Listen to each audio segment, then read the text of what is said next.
Havuzdaki T.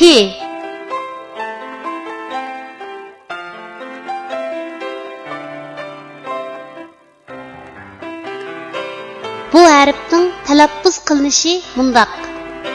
T.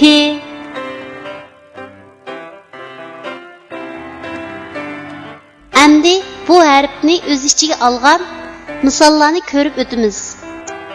T'ning beshidan ulinadigan shakli. Misol: to'shqan. T'ning bosh va oyog'idan ulinadigan shakli. Misol: kaptar. T'ning oyog'idan ulinadigan shakli. Misol: it. T'ning ayrim shakli. Misol: put.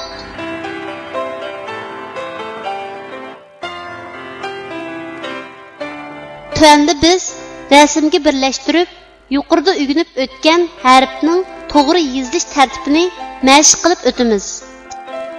To'shqan T harfining beshidan ulinib keladigan shaklning yozilish tartibi.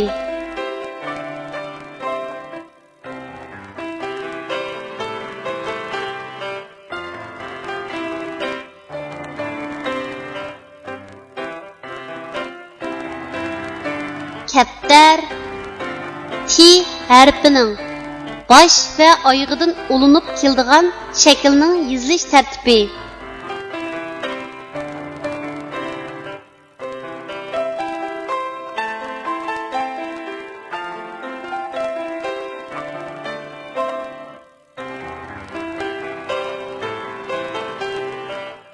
It T harfining oyog'idan ulinib keladigan shaklning yozilish tartibi.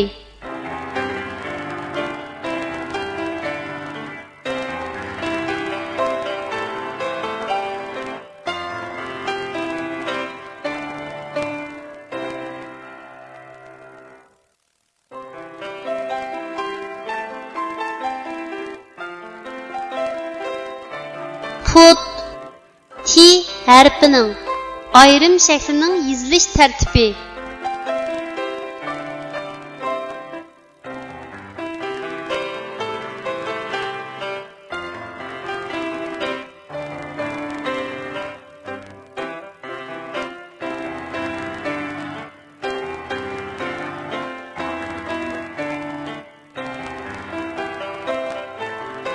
Kichik do'stlar, tuandagi so'zlarni menga aytib o'qinglar.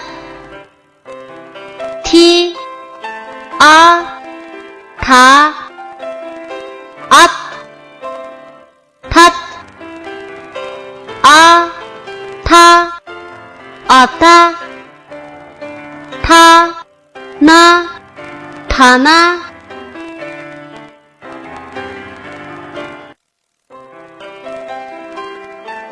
İnaq to'shqanlar. O'rmonda bir tulki bor ekan. O to'shqanlarga zodla aramchilik bermabdi.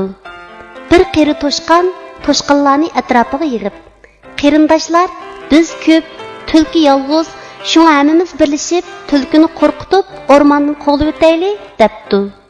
Ular o'rmon ichiga mo'kinib turib, tulki kelganda hammasi birla vaqtda "Yo'qol bu yerdan" deb vaqirishibdi. Tulki qo'rqqandan o'z-o'ziga: "Voyjon, bu yerda bir yirtqich hayvon bor o'xshaydi. U meni yemoqchimi nima? Ya Alloh, uning ovozi nima degan qo'rqinchliqa?" debdi-da, bu yerdan qochib ketibdi. Shuningdan keyin tulki bu o'rmonga oyoq bosmas bo'pti.